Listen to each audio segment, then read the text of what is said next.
हर हर महादेव, जय महाकाल। आज की इस वीडियो में गुरुजी ने जो उपाय बताए हैं वो उन लोगों के लिए हैं जिन्हें धन प्राप्त नहीं हो पा रहा है, कारोबार ठीक से नहीं चल रहा, व्यापार उनका ठीक से नहीं चल रहा है, या कोई विशेष मनोकामना है, बहुत समय हो गया है आपका कोई कार्य पूरा नहीं हो पा रहा है, तो इस उपाय को आप अवश्य करें।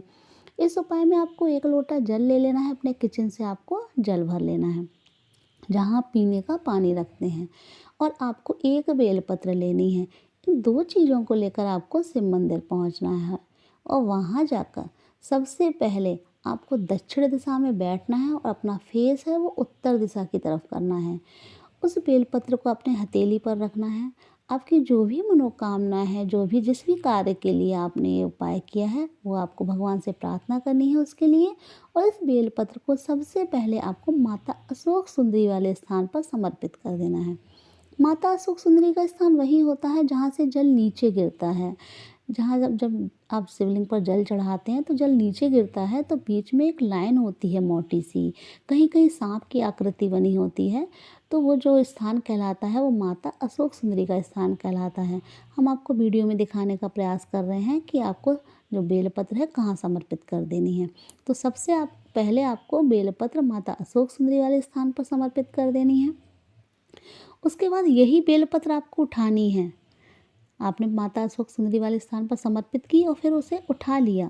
उसके बाद उठाकर माता के हस्त कमल, जहाँ शिवलिंग रखा हुआ होता है, जहाँ जो गोल घेरा होता है शिवलिंग जो रखा होता है, वो माता के हस्त कमल कहलाते हैं।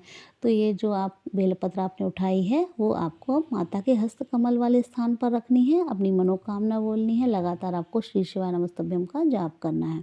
उसके बाद यही बेलपत्र आपको फिर उठानी है, और फिर लास्ट में यानी तीसरे नंबर पर आपको ये बेलपत्र शिवलिंग के ऊपर समर्पित कर देनी है अपनी मनोकामना बोलते हुए। उसके बाद जो आप 1 लोटा जल लेकर गए हैं वो सबसे पहले आपको माता अशोक सुंदरी वाले स्थान पर समर्पित कर देना है।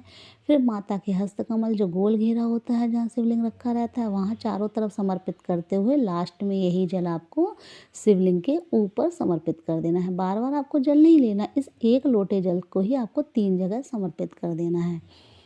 गुरुजी ने कहा है यदि आप उपाय सोमवार में किसी विशेष तिथि में करते हैं, मासिक शिवरात्रि में करते हैं और प्रदोष के दिन करते हैं, इन 3 विशेष तिथियों में करते हैं, तो आपकी जो भी मनोकामना है, बड़ी से बड़ी मनोकामना आपकी अवश्य पूरी होगी।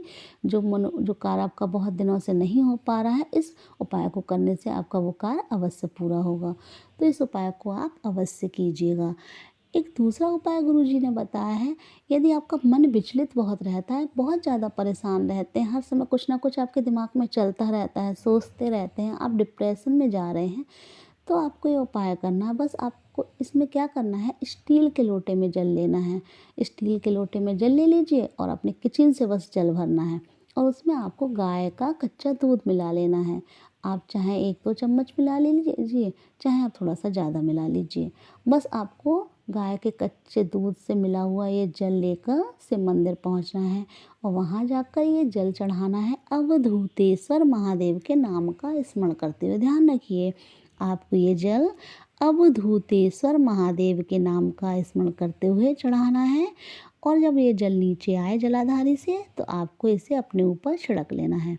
गुरुजी ने कहा है ये कुछ सोमवार आप लगातार आप ये उपाय कीजिए, देखिएगा आपकी जो भी परेशानी है, जो भी समस्या है, वो धीरे धीरे समाप्त होने लगेगी। एक उपाय गुरुजी ने और बताया है, ये उपाय यदि आपके घर में बहुत ज़्यादा कोई बीमार रहता है, आप कोई ना कोई बीमारी लगी रहती है, आप बहुत ज़्यादा परेशान हैं, तो ये उपाय करना है। इस उपाय में आपको क्या करना है, आपको लेना है 1 लोटा जल, आपको अपने किचन से जल भर लेना है, और 1 बेलपत्र ले लेनी है। बेलपत्र ध्यान रखिए कटी फटी ना हो, और बेलपत्र की डंडी में जो छोटी सी एक गांठ होती है नीचे, उसे तोड़कर ही बेलपत्र आप समर्पित किया कीजिए। बस 2 सामग्री लेकर आपको शिव मंदिर पहुंचना है, और वहां जाकर ये जो बेलपत्र है आपको अपनी हथेली पर रखनी है, कुंदकेश्वर महादेव के नाम का स्मरण करना है, और ये बेलपत्र शिवलिंग के ऊपर आपको समर्पित कर देनी है। उसके बाद जो आप 1 लोटा जल लेकर गए हैं, उस जल को आपको इसी शिवलिंग के ऊपर समर्पित कर देना है कुंदकेश्वर महादेव के नाम का स्मरण करते हुए। और एक कोई खाली पात्र जो आप ले गए हैं, तो वो आपको जलाधारी से जहाँ जल नीचे गिर रहा है, वहाँ से आपको वहाँ वो पात्र आपको लगा देना है। थोड़ी देर वहीं बैठकर प्रार्थना करनी है, आपको जो भी बीमारी है, शरीर में जो भी कष्ट तकलीफ़ें हैं उसके लिए।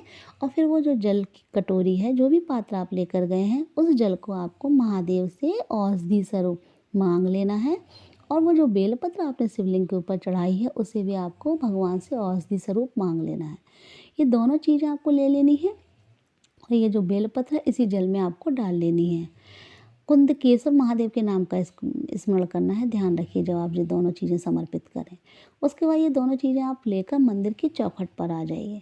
मंदिर की चौखट पर जब आप आ जाएं तो आपको ये जो बेलपत्र है वो शिवलिंग को देखते हुए मणिभद्र, ध्यान रखिए, मणिभद्र भगवान का नाम लेकर आपको ये बेलपत्र चबा चबा कर खा लेनी है।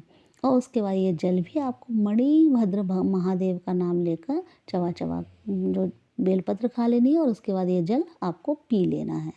गुरुजी ने कहा है यदि आपकी बीमारी कोई छोटी है, साधारण बीमारी है, तो आप 1 या 2 सोमवार ये उपाय कीजिए।